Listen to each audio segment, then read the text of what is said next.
So today we are talking about what to do if your children and husband are messy and won't declutter. Or how to get them to help How to get them to do it. Now, yesterday we kind of got onto it a little bit. Mom and I did an impromptu Facebook live chat with you guys that I put on YouTube also, so you don't have to miss it. Sorry, it's up and down and not sideways. I didn't have time to get another camera. So we kind of got into some questions of... My husband sold my car and bought himself a truck. What do I do? I'm a little bitter. Yeah, you should be a little bitter. Refer to my story about the other day with Ryan.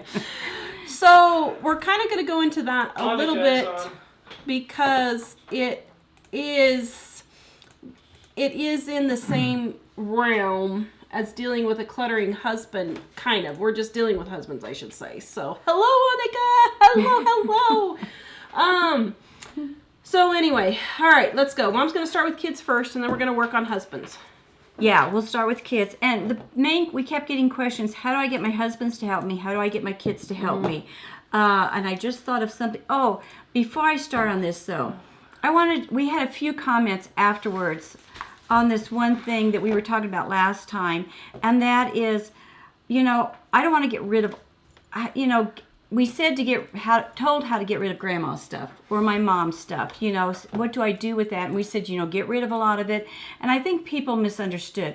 I don't mean just to trash all of your family heirlooms. Don't dump your family history. No, if you've got 20 boxes, though, and you live in a one-bedroom apartment, you may have to whittle that down to 5 boxes or whatever you can comfortably do to store it. You've still got a lot of memories, and a lot of stuff. Just get rid of more of the stuff that just doesn't mean anything to you. And that's a way to get started, on getting rid of the stuff. So that's why I wanted to touch on that real quick, because we did have some questions, at the end of the show last time. We're not suggesting eliminate your whole family history. No. But, get it under control. If you're keeping grandma's Kleenex boxes, you've got a problem. Well, and if it's a grandma thing and you don't know why you should keep it. If you don't even know what it was or remember it. My dad gave me a couple things when I was a teenager, like what looked like a scout hat or military hat or something, and a microphone. Well, he used to work at NBC at one point, and I thought that these things were some valuable thing. And like 15 years later, I said, "Hey, what are these things?" And he said, "Oh, that was just some junk I picked up when I was a teenager, and I gave it to you because I didn't want it anymore." Yeah, so you might that's not an heirloom. Check these things out a little bit. So I'm starting with kids today. How to get your kids to, do their chores and work and help you pick up. And we're going into husbands after this. And then we'll do husbands after the kids. Yeah. And so first of all, there's charts, there's stickers, there's allowance, bribery. There's all those things. I've tried every one of those things, and all of them work. Pretty much. Have to keep you have rotating to through. change for their age, for their what's going on in your life at the time, and just try for your family. Just do maybe charts of some sort won't work for your family, but something else will. So try any of the above. The stickers now, and that helps kids visually. Usually with husbands and kids, seeing something visually really helps them a lot more than mom nagging or hollering, at them all the time. Hold on, Mike's got a comment, I think. Cousin Tammy is on. Oh, hi, Tammy. Happy birthday late. Hi, and she Tammy. said, "I know how I could declutter, but the rest of the family won't let me because it's their junk."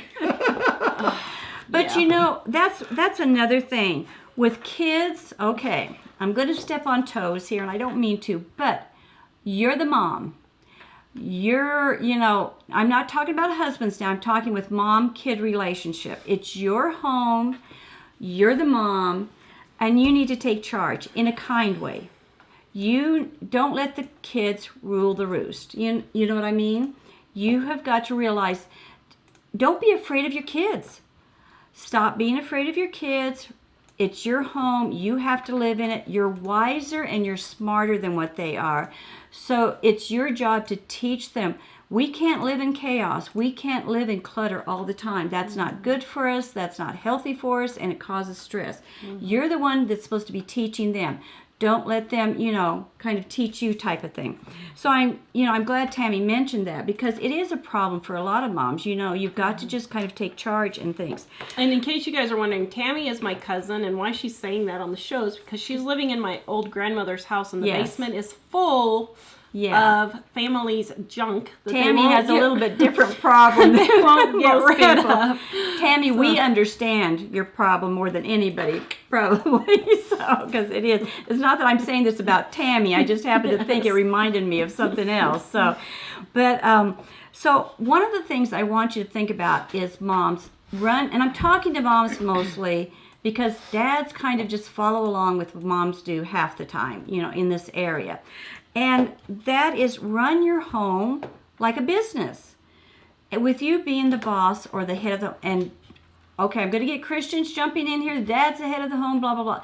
I know that. What I'm talking about right now at this time, this area, is the homemaking, taking care of the kids, that type of thing.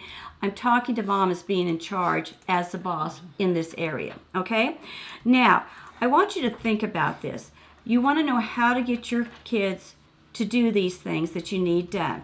Here's an ineffective mom or an ineffective boss. And you think about this in relation to any job you've ever had working, if you've worked outside of the home. How would you feel in this situation? You have a boss that barks orders, yells at you, criticizes everything, even when you've tried your very best to do it. You get criticized. You make them feel guilty for what they did. No matter what they try, it's not enough.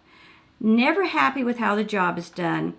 And all the tasks must be done mom's way, no other way, and mom will not listen to even reasonable suggestions. Now you think how you would feel in a job situation.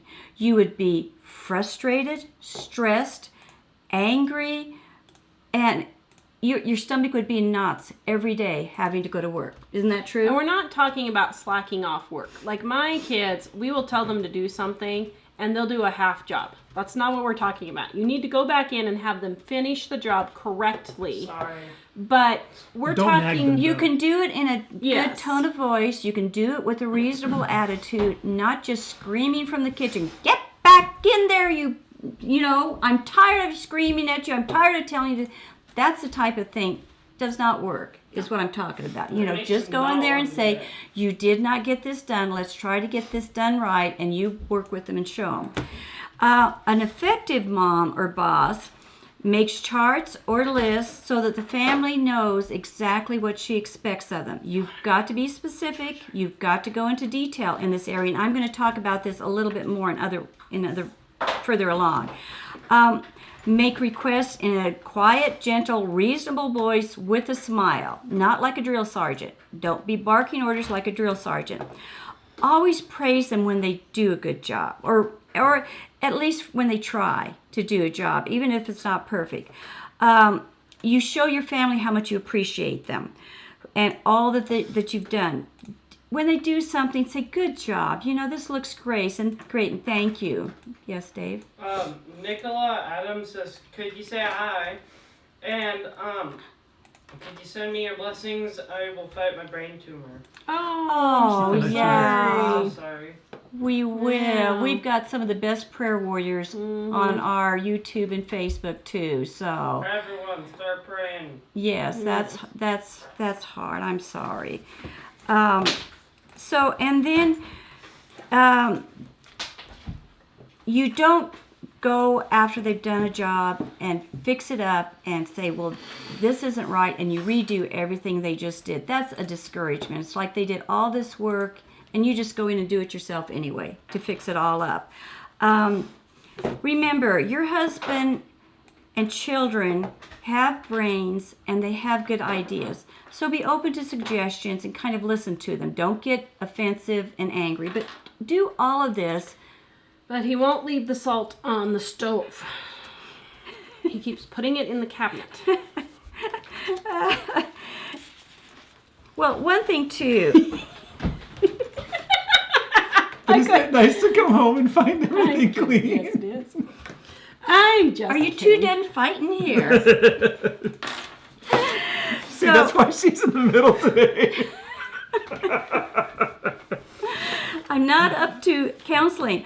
Oh, and another thing I want to tell you, when you do ask them to do things, make sure that it's reasonable in the fact that you have it to where they can do it. For example, don't say, go put your clothes away, and you have the curtain rod in their closet so high they have to stand on their tiptoes and try to jump and throw the clothes in there, then they fall on the floor, and you say, why didn't you get these put up? You know, they can't reach it.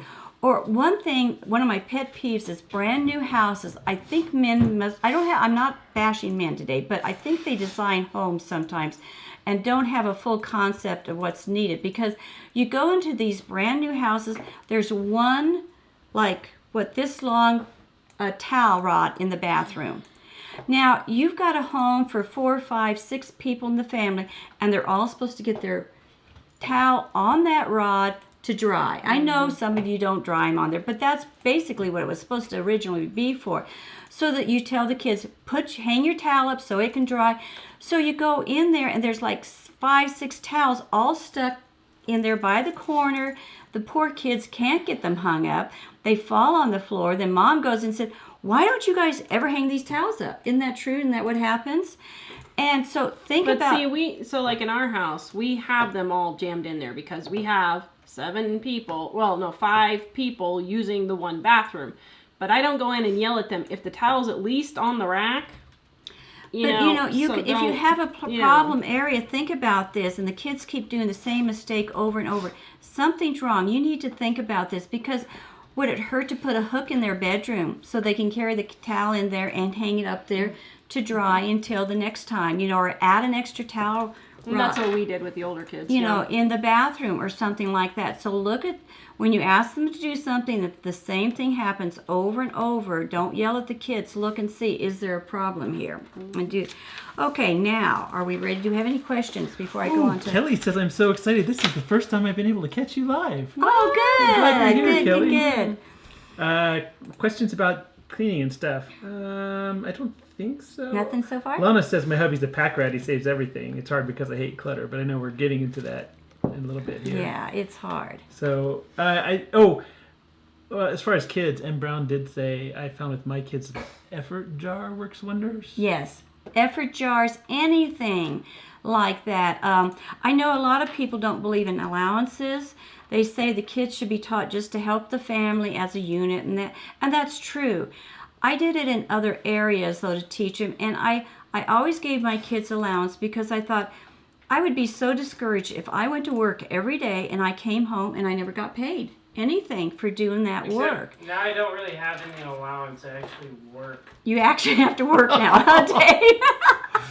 But it's tough getting older. If you don't want to give an allowance, at least reward them some way. Somehow, in a special way, reward the work. And we give our kids allowance, but we also have chores that we just expect them to do. Yeah, you can have a combination, is what I did. And if your chore chart isn't working, rearrange it. Like right now, we have Emily's gone, so it's the 4 kids, but BJ and Ellie are both working full time.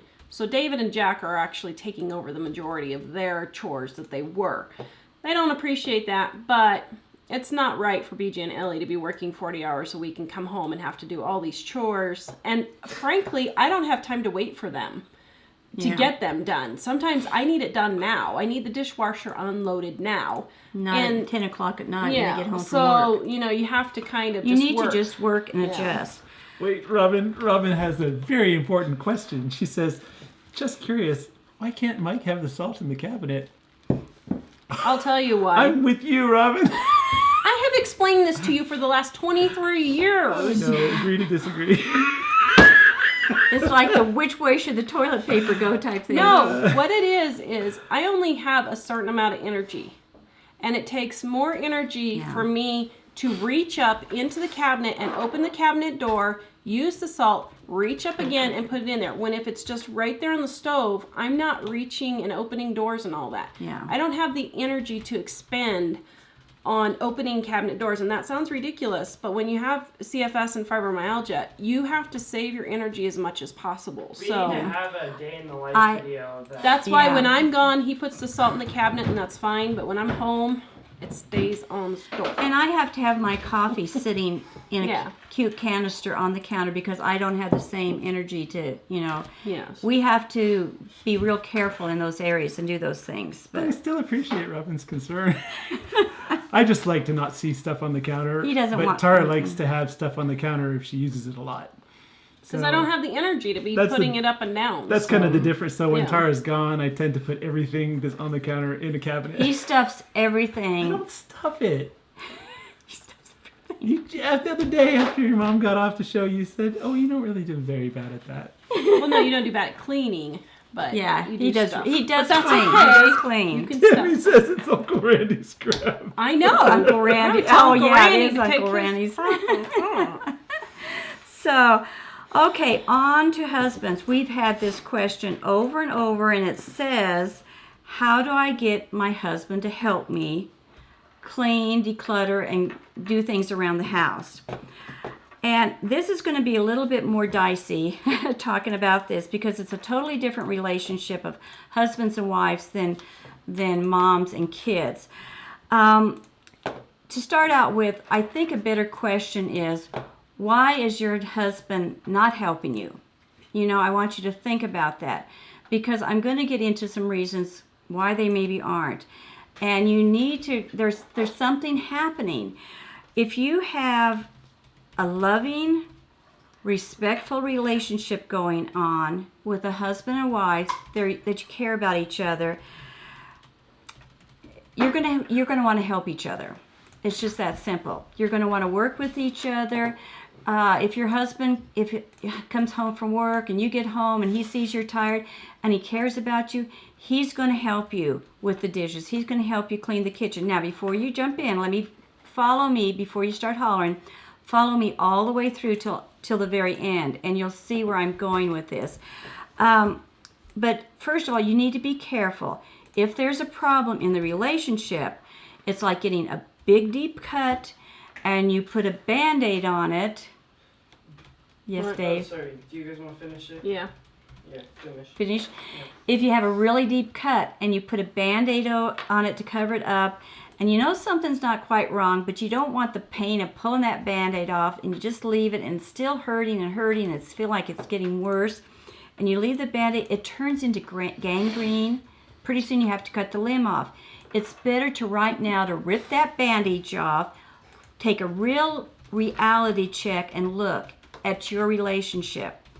Is it just, because often these things are symptoms of something deeper and something wrong in the foundation of the marriage. Not all the time. I'm just saying sometimes. This is one thing. So I'm going to list different things. This is just one thing. So you need to look at the relationship first of all and make sure everything's above par. Yes, Dave? Oh. Bev Ann says, are you going to be on Monday? New Year's Day is her 71st birthday. Wow. Yes. We'll yes. be on Monday, aren't we? Yes, I think we so. are. Yeah. Yay. And so, Are we doing a New Year's celebration? I don't Probably think not. so. Oh, man. So, Heidi Cunningham is on. Hello, Heidi. So, I want you have to look at that because you can have I can give you 1, 2, 3, 4 things to do to get your husband to help you. But if things aren't going right between the two of you, none of these things are going to work if you don't have that in order. Now, the first husband, there's different reasons why husbands don't help. And I'm going to do about 3 types. There's a lot more. I can't cover it all tonight. I'm just doing maybe the top 3 that I know of. First of all, the husband may not be helping you because he was one of these kids raised by a mom that was free to be me. Let's go to the park and leave the dirty dishes in the sink. And, we're going to bake cupcakes all day. You don't have to do any chores. Doesn't believe in the kids doing chores because it's going to warp them or whatever. And what's really sad is when the moms do this with their kids and don't teach them to be responsible, don't teach them how to do chores, these kids grow up to a husband that doesn't realize he's supposed to help out. He has no clue that you do chores. He thinks you're just supposed to have fun, sit and watch TV, and that's all life's about, that there are no responsibilities. So, and same way with gals that grow up like this. They think they're not supposed to have to clean the house. So you're doing your children in an injustice by having this attitude when you're raising them, because then they turn out to be a husband or a wife that for the rest of their life probably will be miserable in their marriage just because of this one little thing, which can turn out to be a big festering sore, you know. So what do you do for a husband that is like this? If you love each other and you can talk, communication is big. Find some time, feed them real well. Find some time where the two of you are alone together. You're not mad, you're not tired, you're not upset, you don't have a lot of stress going on at the moment. And talk, gently talk about it. Don't be criticizing, demanding, or mean. Just say, you know, we've got a little bit of a situation and I need your opinion. We need to figure out what to do about this. How can we do this? And he probably would be willing to do it. What you need to do for a situation like this is start out slow. Ask him, say, can you start taking the trash out? Don't say, can you do the trash, the dishes, vacuum the living room, the bedrooms, and clean all the bathrooms for me? He would be overwhelmed, just like kids are when you ask too much. Anything else, anytime you're trying to learn something new and different, you have to take it slow. Make taking the trash out a habit. After a couple of weeks, when he's got it down pat, then you can move up to something else, like, can you help me clear the table? And even sometimes with him, if he's finishing up eating and you're getting done, you might stand up and say, can you help me get this table cleared off? You know, could you help me do that? And if he goes to say no, say, you know, this really would help, type of thing. So you can work with him slowly but surely. You're acting like you need to say something. Okay. And now, the second husband, and this probably is 50, maybe even almost 75% of the husbands. Okay, husbands and guys. I love guys. I really love guys. I love my Application patients. for husbands may be sent to Living on a Dime, P.O. Box 193, Meade, Colorado, 80542. You have a liberal approval process. Must have money, though. Must have money. But, you know, guys have different strengths and different weaknesses from what women have. So I'm going to be honest here.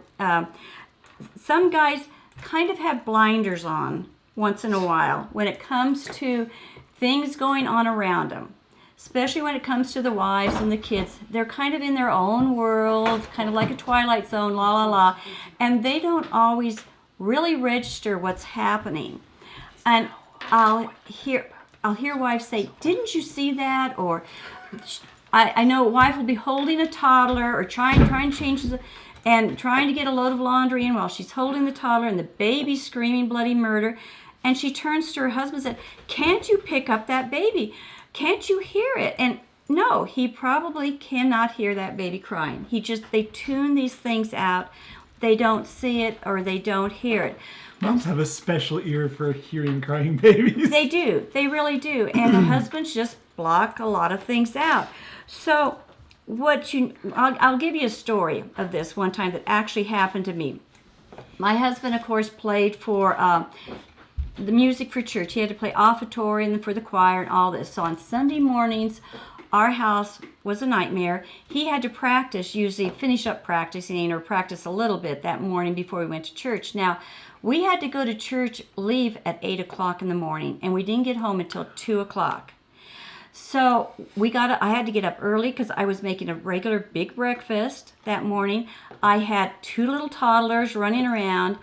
Our dining room was right in the center of the house where the piano was that he would sit and practice at. And the kids would run. Each one of their bedrooms was at the opposite end.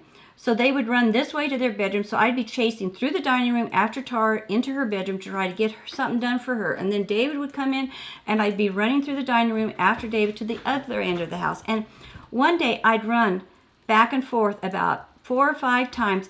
And my husband always played very upbeat, uplifting music, and it was like the faster I ran, the faster he was playing this music. It was driving me crazy. As I was running, here he was sitting just playing along, and I'm running like a chicken with my head chopped off. And so finally, on like the 5th run, I stopped. Sorry, Ellie's on. Oh, She says, yo, what up, fam squad? And so finally I stopped and I yelled at him. I said, it's bad enough you're not helping me with these kids to get them ready, but you also have to play hurry music for me on top of everything else. My poor husband just stopped the piano instantly and looked at me like, what did I do? What did I do? He had no clue that he was doing anything wrong. He was totally innocent. It was like, he said, well, I would have helped if you told me you needed help. And that day I realized you have to be very specific with men. And half the time women have problems because they just don't plain ask because the guys don't have a clue. Guys do not get hints at all, so just so you know. They don't get hints. No, guys do not go by hints. That's because they don't watch enough Hallmark movies. Instead of giving them hints, just tell them, I want you to take me out to prom, and then they'll be like, okay, let's go. I want to take you to the prom, huh, Dave? That happens with DJ. Actually, that's totally true, and it goes beyond just helping around the house.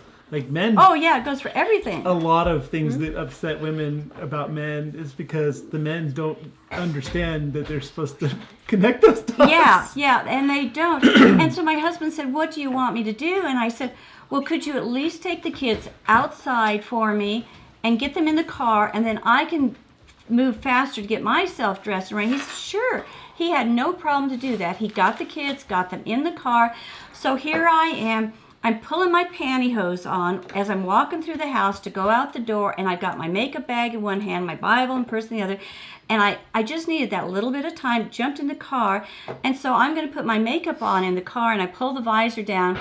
He was really sweet to get the kids in the car for me, and I pull the visor down, and I look, and I can see both the kids in the back seat, grinning from ear to ear, looking at me just so happy, and my son's in his tie, white shirt, and little suit, and Tara's in her crisply ironed dress, and they're smiling at me, and they have got grape jelly from the top of their head all over their face, in their ears, as we're pulling out of the driveway.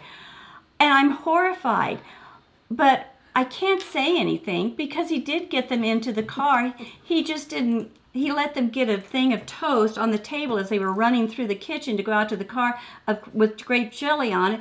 He didn't think there was anything wrong with letting them have that grape jelly on the toast, as they were going out. But he did help me, and so I couldn't say anything about it. But Tara and my daughter-in-law always said, I always carried a damp wash rag in a plastic bag when I took the grandkids, and I know they couldn't figure out why. And I learned real early, you have to do that all the time, but... People are alarmed because Mike is smiling too much. Yeah. A lot of people think I'm up to something or laughing. You look like a serial I'm just killer. feeling good today and looking at comments and communicating non-verbally with people and commenting with. But Dr. Adam on a medication that was making him sick, and now he's feeling good today, so he's super happy. He's Yeah. doing He better. went off of it, and so he's feeling better. So now he's Yeah. smiling. We did have a number of comments and things. Some of them are related you to wanna what you go just said. Yeah, well, actually, I saw Bumblebee's comment and I was like, yes. Bumblebee says, don't say, take out the trash, you lazy thing. No. You say, honey, how about getting the trash pretty, please? Yes, exactly. That's so A little tough. squirt of perfume. Yeah, and the little. flirting.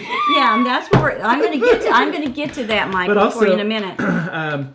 Tiffany says, I have fibro and a bad back. My husband always helps if I ask. You can't always expect them to know what needs to be done or what you need help with, which is basically what you said. Yeah. And April said pretty much the same thing. I learned many years ago, I can't hint to my husband.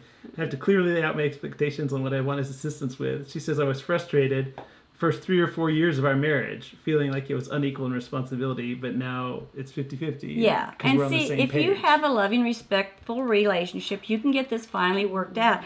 And that was going to be my next thing on, or did you have something else? Oh, no, there are a bunch of other comments, but we can share those later. Okay, and so when I say be specific, in other words, say, could you go get the dirty, I'm going to finish cleaning up the kitchen here, and could you run and get the dirty laundry out of the bedroom for me, and then I'll put a load of laundry in if you wouldn't mind dumping it in there. That's how you ask, and that's how you work with them and tell them. Now, another example is if you tell them, could you run in and pick up the bedroom while I finish up the kitchen, and then we'll sit and watch a movie together on the couch, something like that, maybe cuddle a little bit, you know, give a little bit of incentive here. But when he goes in to pick up that bedroom, do not be surprised if when he goes in and picks up the bedroom, he puts maybe the dirty laundry in the hamper, but the bed's totally unmade. Men do not associate a made bed with a clean bed. They think a bed should just never be made, that it's supposed to be slept in again, so why make it?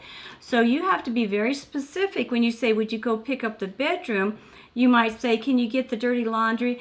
And would you mind making the bed for me too, type of thing. Because guys don't have a clue when it comes to making beds. Guys don't even see the point of making I know, beds. they don't. That's what I mean. They have no idea. You're just going to mess it up tomorrow. I know. Then the other thing that's good to use for husbands is to write a list. I found this out the hard way with my son. From the time they're little boys, they hear their mom saying, do this, blah, blah, blah, blah, blah, blah. And they kind of learn how to tune out that mom voice. And when you get married, if you get anywhere close to that mom voice with them, they just totally space and tune it out. And they have no clue what you said, let alone do what you asked them to do. So write it on a list. And my son, he was about 16 or something, and he had taken the trash out almost every day. You have to take the trash out, and he had it on his chart. Well, I got rid of the charts thinking after 16 years of taking the trash out almost every day, he might have this down pat. And I would leave to go out of the house in the morning. I said, be sure and take the trash out when you get home. I would arrive home, there was the trash sitting. Oh, I forgot.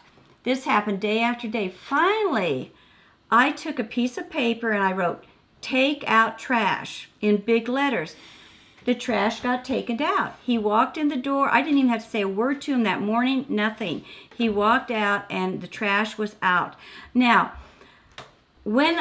after 2 or 3 days with the take the trash out sign sitting there, I would put a couple of Hershey Kisses on there and say, thank you. You know, do something like that. That was a little bit of incentive for him. And so make lists for your husband. Don't make it too long, that type of thing, but make a list, hang up a to-do list for the husbands to read. Did you have something? Well, Michelle says, I write lists and actually put it on the fridge. 3 years later, the list is still there and nothing done.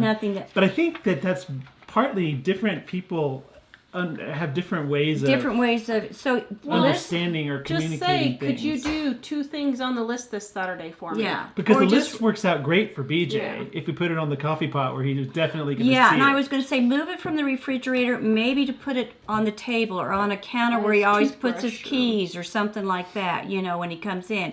You have to, if it's not working for you, you got to retry something else.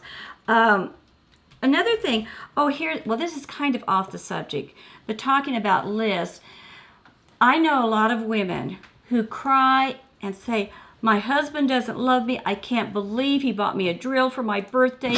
He just doesn't care, and they're sobbing and crying. Why didn't he get me this?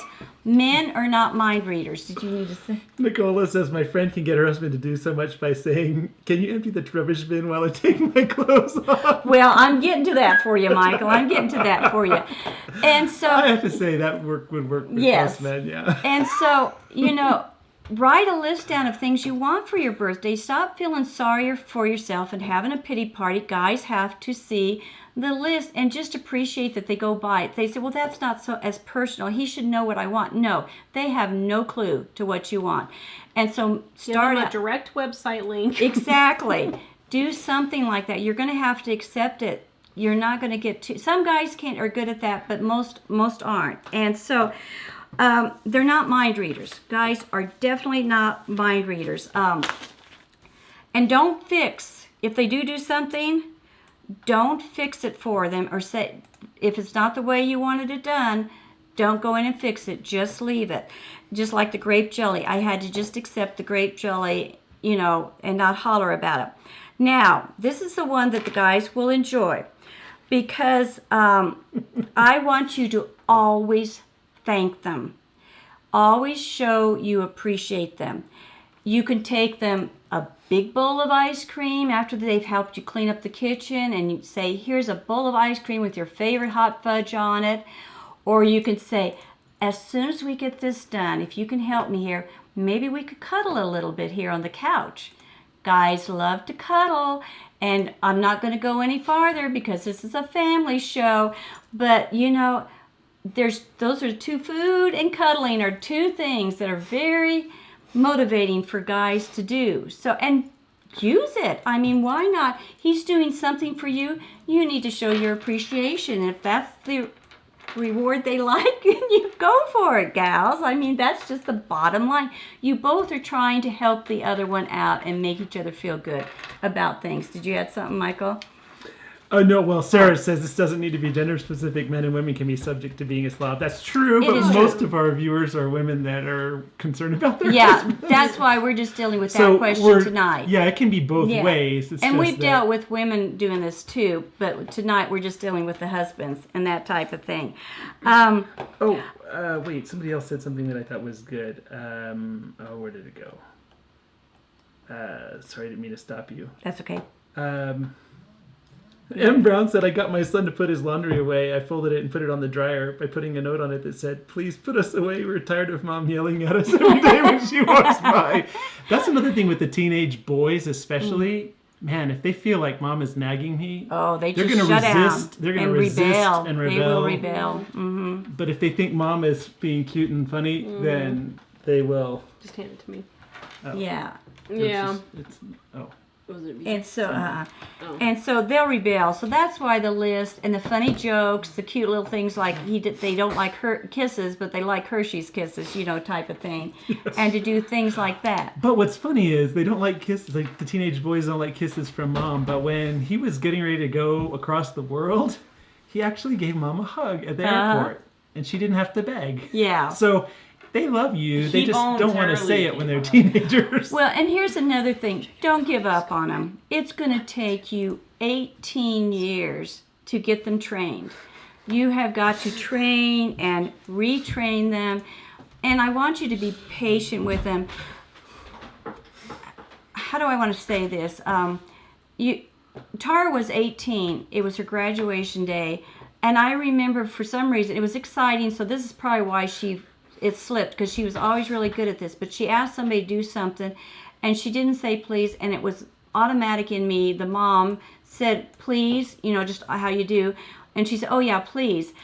And I thought, she's 18 years old, and I'm still, you know, she's still learning to do this. It's going to take a long time. That's why God has given them to you for a long time. You have to practice it over, you know, and over and over.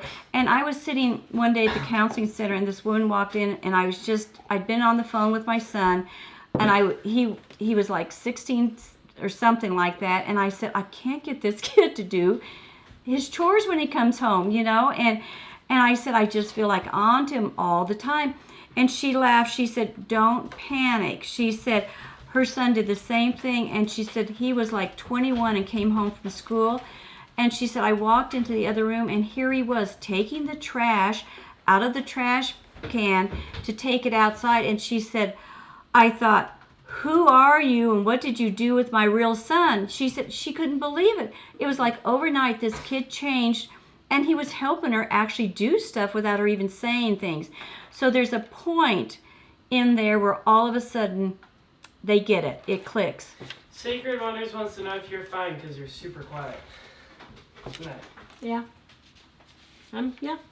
DFS is kicking in. Just out, so. It's funny though. There is a point where, like, BJ, our oldest, tends to not do chores, but I think it's more that he spaces it out than that he refuses to do it. But I always just thought it was funny because the other day before he was going to go on his trip, he came to me and asked me for something, and I said, why? And he said, oh, I was just changing the oil on your car. And I was thinking, you're changing the oil on Yeah. my car? It's like when they get And up I to made it a 21 point to really say, thanks, man. I really Yeah. appreciate that, because I Yeah. just thought, well, I don't want to discourage this. Yeah. And one thing is, you said about not being perfectionist. I can say, if you're the kind of person that says I'm OCD, if your kids or your husband does something nice for you, and your response is, well, you didn't quite do it right, they're never going to do it Good again. again. No, Never, ever. that's That right. is not an excuse. Yeah. Everyone is using that I'm OCD excuse now. I was I'm gonna sorry. say. But That's- that discourages them real That discourages quick. anybody. It That discourages them discourages from It helping. everybody. Everybody. From It's helping not, you. It's not an OCD thing. It's everybody gets So- It's not discouraged. really funny either. And it doesn't, and you don't have to go really out of the way. I mean, the ice cream is nice, and some of the other things are really nice. But honestly, Just a thank a you. kind word is Yeah. enough. Yeah, most I of the appreciate time. it. You don't know how And, much and I back to the appreciate it. OCD thing, sorry. See? I'm Go saying ahead. something. Go for it. That is not OCD. That is just plain rude. Yeah. Seriously. That is just plain rude. And you should not be treating your husband and kids like that because you have an OCD problem. You know, you really shouldn't. And if it's that bad, then you Fewer. need to get in and get some help. medication and get hospitalized. But it's Well, just plain rude. But there are things I wouldn't say OCD. I used to say I was perfectionist. But wait, was I just being that way?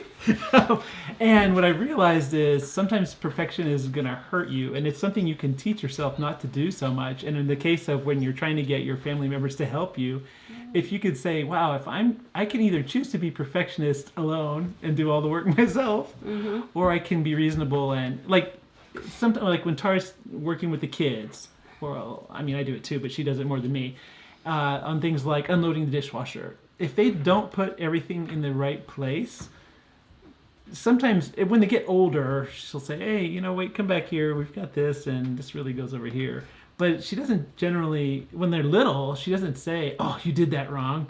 She just says, "Oh, thanks for helping me out," and then she goes and fixes it. Yeah, and one thing you can do, for example, if they're learning to make their bed, first of all, you go in for a long time, not just once or twice, but for a year or two, even 3 years, helping them make their bed. And then let them do it on their own. If you go in there and they didn't do it right, then the next day go in and say, "I'm going to help you with this. It'll go faster." You help them, and what they did wrong the other day, say, "Why don't we try putting the pillow over here? Maybe that might work easier for us." And do it that way. Just reteach them. Try to you're teaching. You're not commanding and demanding. You're trying to teach them, and you can do it kind and gentle. But talking about plain rude, I really am getting frustrated with. Oh dear, I'm going to get on something really bad here. Here, hold on. Let's have a kissing Okay. See that smile? Hey, before you get onto your Stay on negative the thing, Lori says, "Jill, you're the mother I never had. Love you." And Oh, thank a you, lot of Lori. other- That's sweet of you're you. getting a lot She's of for agreement with that. hire, $300 an hour, $300 into you. plus traveling expenses. Gotta kiss him. Oh, except I'm sitting next to my mother-in-law. Yeah, no way, Michael. Oh, that's funny. What was I? Oh, I am kind of.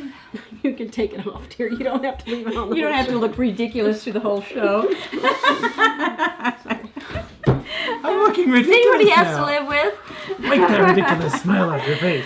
But, I know people, I realize OCD, I realize all these different things are real and true.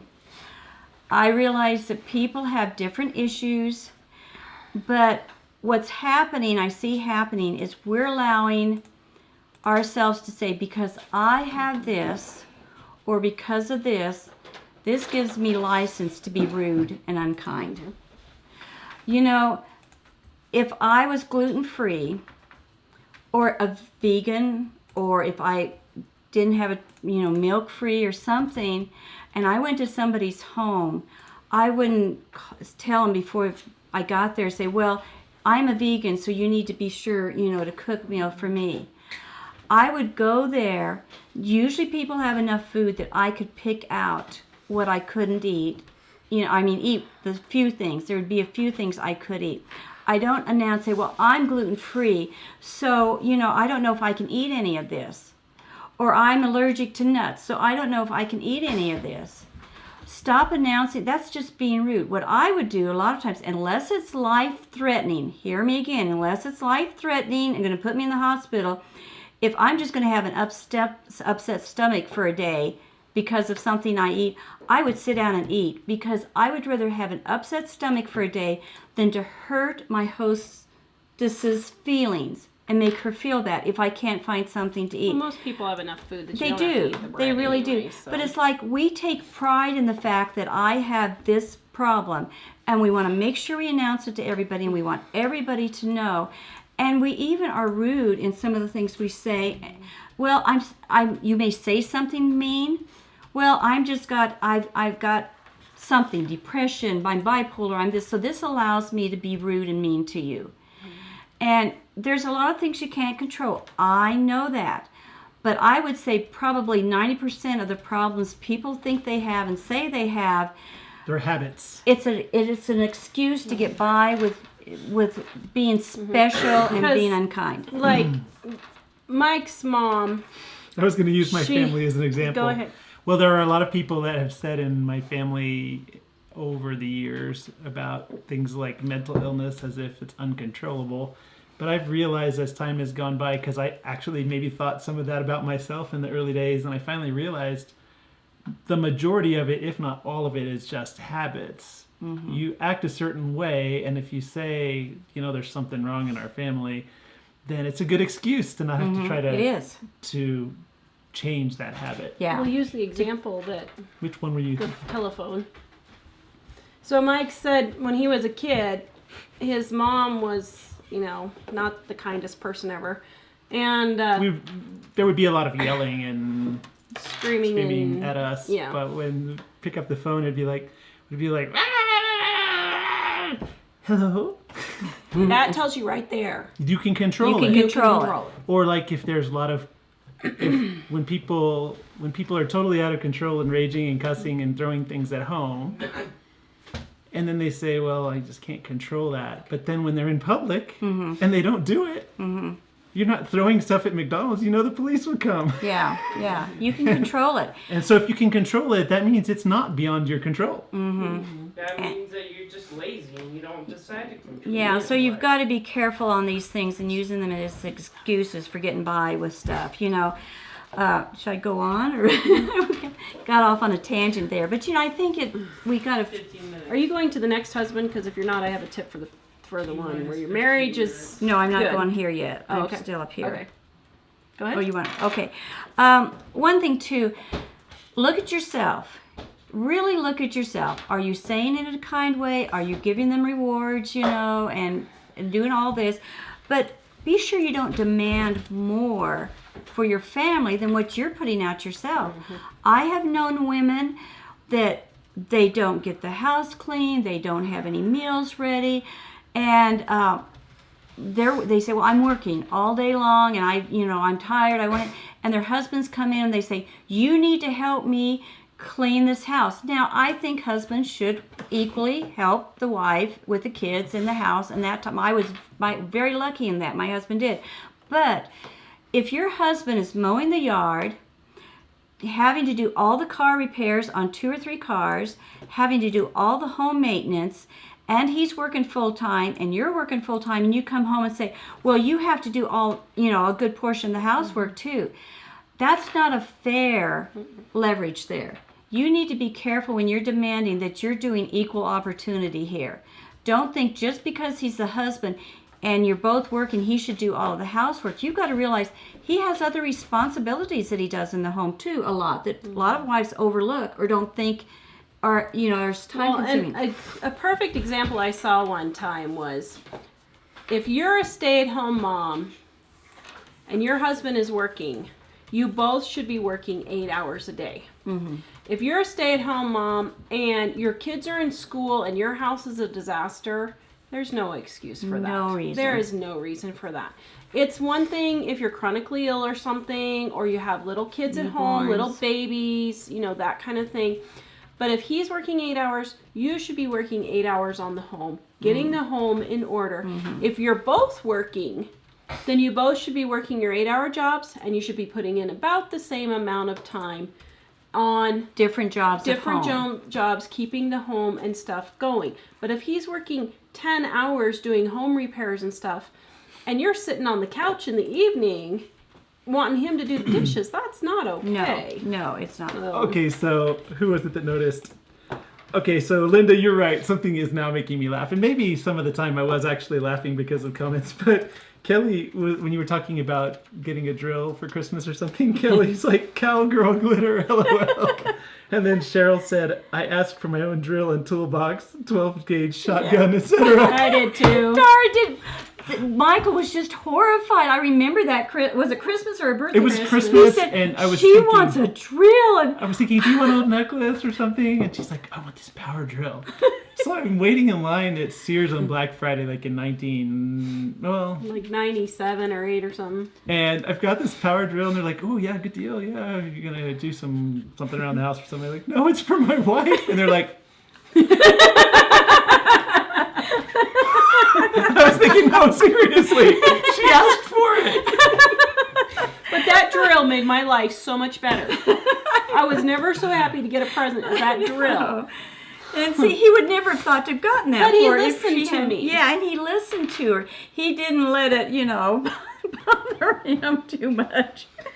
So Yeah. Oh, so Nancy says if I did everything, my husband wouldn't complain. But if one of the 8 kids did a chore, no matter how great of a job they did, he would scream and holler and nitpick their effort apart. No. You know what's funny? I think partly because of the way my mom handled situations with chores when I was a kid, I am kind of super perfectionist about a lot of that, particularly with the vacuuming in the kitchen. Hey. No. And the thing is, when I'm doing it, I'll just do it perfectionist-like. But over the years, I've had to restrain myself a lot because when the kids are doing it, they're not going to be that perfect. And I've always reminded myself, okay, I can really make a big stink about this, or I can say, thanks for what you did. And then kind of, if I feel like it needs more, that's a responsibility I take on myself. But there's a difference between did you being catch that part? perfectionist and getting the job done correctly when you ask a kid to do it. And they're old enough to do it correctly. Yeah. If they're being a teenager and just slopping it, that's totally different. I have with the teenagers as they've gotten older, like if we say go vacuum, like there are certain parts of the house that they're responsible for. And it's like, okay, if it's go vacuum your area. If I go in there and they're 16 or 18 and they've vacuumed around all the junk on the floor, then I make them come back and redo it. Well, it's just like anything else. You have to move it up. Yeah. So, with age. Obviously there's a point where a little bit of effort isn't enough. So when they're 18 or 17 or 16 and they vacuum around all the junk that's laying in the middle of the floor, I bring them back in and say, the idea here is you're cleaning the floor. And so all these trash wrappers that you vacuumed around, they need to go back in the trash and then you need to re-vacuum. Mm-hmm. But that's because they're older. If they were 6 years old, then, man, thanks a lot for pulling that vacuum out. And somebody actually said, who was it? Somebody said she was 3 years old and, where was it? Jane said, at 3 years old, I wanted to help mom put clean sheets on the bed. She said, no, you wouldn't be any help. And when you're old enough to help, then you won't want to. Sad. Yeah. But that's the thing is when... Always let them help. We have even pictures if- of Jack on the website where he was helping mom, and it was not being so helpful, but he was 3. And he had a little broom and a little dustpan, and he was probably making Actually, as much of a go mess as he find was that. solving. I think is it still live or is it a draft now? Because it's pretty funny. I thought we would always leave that one live. If Mike can find it, you guys might want to go find it. It's actually pretty funny. I didn't think it was funny at the time, but oh yeah, here we still have it live. Okay, Mike's putting the link in there for you guys. We should never make this unlive. This is too great. This literally happened to me over like a couple of days, and it was it was funny. What's funny is I have a friend now who has a kid that's 1, and her kid is, when he helps, it's always less helpful than she would like. But it gets them in the habit of Yeah, helping. I was going to say that goes back to the training. You're going to have, when you start a new employee, they're not going to do Right. everything right. You But have just to like be we're patient. saying, she understands as a mom that he's doing what he thinks is helping. And Yeah. that she doesn't want to discourage that, which is smart. So I'm sharing this in the comments, a day in the life of Jack helping. So maybe, should I move that to the front of the website? You can. I don't know if it's actually prepped for that, but I can. Yeah, but it's got Jack helping with dog food and Jack helping in the kitchen cabinets in the bathroom. As I'm looking at it, it's making me laugh. Yes. For those of you that can't see it, he's pulling everything out of the cabinets and making a big old mess. And Okay, go ahead, Mother. okay, well, did you have something you were going to say about this here? Well, okay, so on the husband where your relationship is pretty decent and he's a clutter problem. We didn't really address that. Dump No. it. we We haven't addressed more helping. But for those dump it. kinds of things when they're clutter problems, but your marriage is pretty good, or good, but he has a clutter issue. One thing you can do is like, you decide, I want the kitchen table cleared. And you clear everything you can. You put his stuff in a box and you say, can you go through this box tonight and let me know what you want to keep and what you want to get rid of? That's a great way to do it. If he refuses to get rid of everything, find a designated place for his stuff. That's what I was going to say. If it's the basement, if it's a room, if it's the garage or whatever, you let him have that spot and that's his spot. Yeah. He can dump it all and let it go. Yeah. Now Let see, it go. my husband was that way. Yeah. And well, our house was pretty clean though, wasn't it? I mean, we didn't have tiles. Oh, it wasn't clean? My dad was a hoarder. He was. Yeah, he really was. Well, he is a hoarder. But the house was clean. The house, because the house, we kind of had it, what I did was the house was my domain, and he actually cleaned really good. He cleaned better than I did. He was a perfectionist when it came to cleaning, and he always did a way better job than I did. And the house always stayed clean. There was no clutter in the house, well, when we were remodeling and stuff like that, but generally it was clean and neat and tidy. And we had places for everything. But the basement, We had the city called on us in the outside yard. well, the basement, the garage, the garage we didn't use for the car. It was a detached building, basically. He had that. And then he had one side of the house. And he had to keep all of his stuff. He could do whatever he wanted. It didn't matter. And the clutter on the one side of the house got so bad that he finally had to build a fence to try to hide the clutter. But the front he yard did it. She didn't help him do No, that. I didn't do it. I'm going into tremors. Why? Just thinking about it. Doing the fence? But you couldn't If I don't see. like the salt on the counter, what would I take? I You have know. to build a fence I know. on your job. But this was our compromise because the front of our house, the backyard, always looked nice and neat and tidy. The inside of the house always looked neat and tidy. It was just the extra garage and the basement that nobody else ever went into, like company or anything, and this one side of the house. And you'll be surprised. So that's a compromise. You Yeah. have to compromise. I realized right away I was never going to change him in a million years. This was just his thing. There are some things you can change. You have to pick your battles.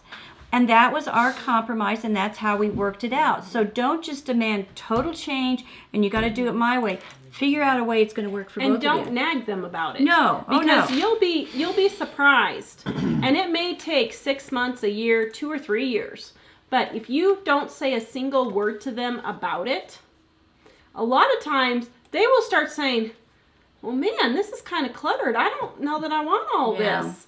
And a lot of Yeah. times they'll change on, and sometimes they're just doing it because you're nagging them and they're trying to prove that they have this that they can control. Yeah, one time, I don't know if you'd call this nagging or what you'd call what I did, but my husband, he always did the yard work because I had so much, I helped him with the business, I did a lot of other stuff too, but he did the yard work and he hated to do it, and sometimes the grass got pretty tall, very tall, and I wouldn't nag him. I just kind of let it go and let him not do it. But finally one day it was so bad, and I couldn't stand it anymore. So we were backing out of the driveway heading to church one morning. I said, I forgot to tell you, I lost David in the grass the other day, and I thought I wasn't going to find him again because it was so tall. And I didn't say anything else, and my husband just looked at me.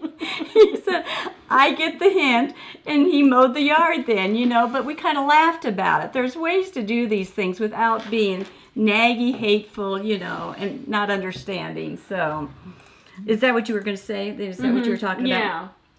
But you're just going to have to stop nagging and just leave a section for him and let it be. You've got to accept, do what you can accept. I mean, you accept some things, what you can, let it go. And then other things, if you just can't, then you guys work out a compromise and do it that way. Okay, the last husband. By the way, before we're done, we have a birthday song. Uh-oh. Do you want to do it now before you hit the last husband? Or what? Okay. We don't have to do it right. You want to We wait? can do it afterwards. Okay. Wait till we're done. This last husband that I'm going to touch on, and like I said, I know I haven't touched everybody's husbands. I just picked the 3 That doesn't sound majority. right. I guess it did it? But I just picked the 3 major categories. And this last husband is going to be a little more complicated, a little bit harder to deal with. He is the husband that is downright mean. He is the man. He's not going to compromise. He's not going to listen to a thing you say. And pretty much, he doesn't care. He's going to sell your car and go buy himself a truck, which is what a viewer said yesterday happened to her. He is, I'm the boss and this is the way it's going to be. And you better listen to me. And no, I'm not going to help you. He comes home from work. He goes into the TV and sits and watches TV. Tells you to bring him this, tells you to bring him that. And then he's ready to go to bed at night. And just, that's the end of his day. And this man, I don't even know okay, this man is not a loving husband. You need to go for counseling. If you can get him to go to counseling, take him with you. But he probably won't. He'll probably refuse. So you have to at least go, because what you're doing is you are enabling this man to be this way, and you've got to figure out how you're going to live with it or how you're going to walk away from it. I don't believe in divorce. And we had a woman holler about, well, in a Christian home, the man is the head of the house. This has harmed a lot of people with that type of saying. Yes, I firmly believe the husband is the head of the house. You have to have somebody to be in charge. But that doesn't mean he's a dictator, domineering, mean, and hateful. When it says the head of the house, what he means is, it goes on to say, and the husband should love the wife as he loves his own self. The husband should love the wife and the children. Yeah. It says that the husband should love his wife as Christ loved the church. And as Christ loves the church is what I was getting ready to say. Who he died for. And, well, what you've got to realize is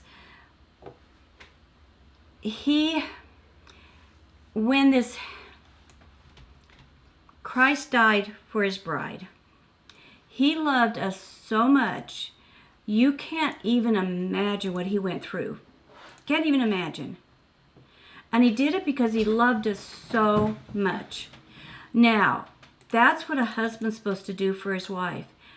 Everything for her is way above any of his needs, any of his wants, any of his comfort. I wouldn't want to be a husband personally, because it's such a big job, such a responsibility, and to love somebody more than your own self is very hard. And a wife should love her husband like that too. It doesn't mean he has the right to browbeat you and to do whatever he wants.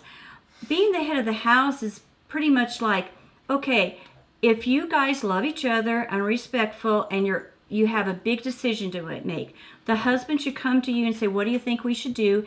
You talk about it. The husband gets the wife's opinion. You go back and forth, and discuss this back and forth. You come to compromise or figure out what you want to do. And if you can't come to a compromise to figure out what to do about a situation, then the husband should have the last say, in a loving, caring way. And so this is what the head of the house means. And you know what? if you're a Christian wife and you say, well, I'm going to make my husband the head of the house, and if he demands this of me or that, I'm going to do it because he's supposed to be the head of the house. You are enabling your husband to live a life of sin. And that's as if you're sinning too.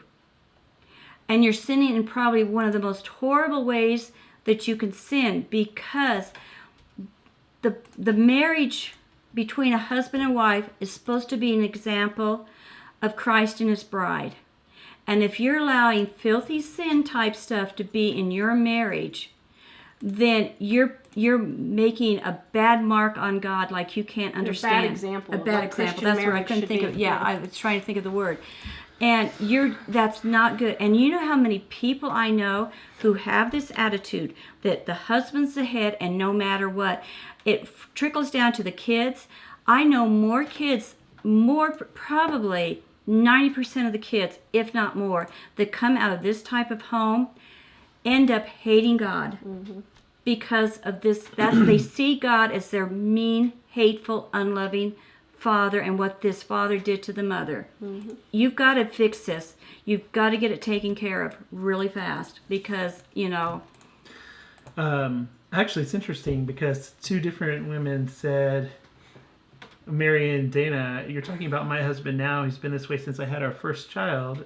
And Dana says, my husband and I have struggled so much since I gave birth to our son. I'm wondering why Because the husband's jealous of the kids. Yeah.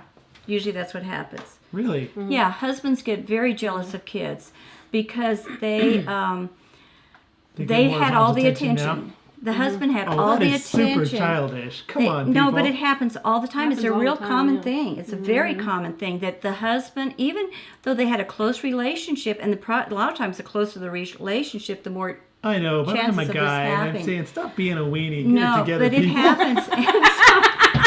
You didn't slap the table. Get it together, people. But it does happen a lot of times because the child is taking up, Oh, Danielle says when people act like that, they're destroying their children's image of marriage. Yeah. That's true. Marriage and God, both, yeah. Well, and any kind of really authority and relationship structure at all. Yeah, they can't. And if you guys think that we're the only ones saying this, Mike and I went to a marriage seminar one time. And this was in the middle of our court battle with his parents. And Mike's like, how do I honor my parents who are trying to financially, spiritually, and emotionally destroy me in court? He said, they are literally trying to tear my family apart in every way they can in court. And he had a really good response. And this was Gary Smalley's team. So we're not the only ones, guys. But the guy said, you know what? He said, you cannot have a relationship with your parents because when you are with them, they are sinning by treating you this way. And you are enabling that to happen. So you are honoring them by not allowing them to sin. Because they will be judged you. At the end. And if you are basically not in their presence, you're taking away some of the things they could potentially be judged for later. And I thought, wow, that's amazing. It doesn't mean you can say, it doesn't mean that in a reasonable situation, you can just say, I'm writing everybody off. No. But it means in an unreasonable situation where you're doing the best that you can, it's actually honoring them not to. Basically, he said if you spend all your time saying how horrible they are all the time and every moment to everybody you know, that's disrespectful, that's dishonoring. But it's not dishonoring to occasionally tell the truth to somebody who needs to hear it. And it's honoring more to say, I'm not going to be part of this because I know the result is always going to be strife. You're not doing what's best for them because it's like a person who's a reformed alcoholic and you say to them, let's go to the bar tonight. I know you can't drink, but let's go to the bar. And they want to be with you, and so you drag them to the bar. You're leading them into temptation, and you're putting them in a situation where they're going to sin. And so anything like that, you have to be very careful. Well, and like this lady, we had a lady, when we talked about this several months ago, she said, my husband and I both work.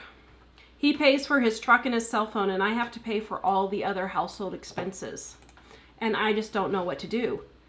that is a you leave him situation. You do not stay in that marriage if he is not, because she said that he was not willing to start helping, paying with the bills and that kind of thing. In that case, he's looking at you as a slave. Yeah. That is not okay. Well, and And you are enabling him to continue to do that. To continue that bad behavior. Well, and I hear a lot of women, particularly in our group at times like this, that say, my husband expects me to pay all these bills, the mortgage and the electric bill and all that, and he pays for his boat and his car and or his truck and his trips to wherever he goes. And a lot of times they'll say, but I deserve it because I had kids already when we came to the marriage, or because I whatever. Like, you don't deserve that. He married you. Then it's And he knew you had kids. But the thing is that if that's the way he's going to be, you're not really a married couple as much as and if they're two separate people living separate lives. Yeah. Where he just basically takes and never gives in that situation, and that's not okay. And if you're allowing that to happen yourself, you have certain problems yourself. I don't know what else to call it. That you have a thought process of not a good thought process about yourself. If you think you're so little of yourself that you deserve this, there's something wrong in you emotionally that you're putting up with this.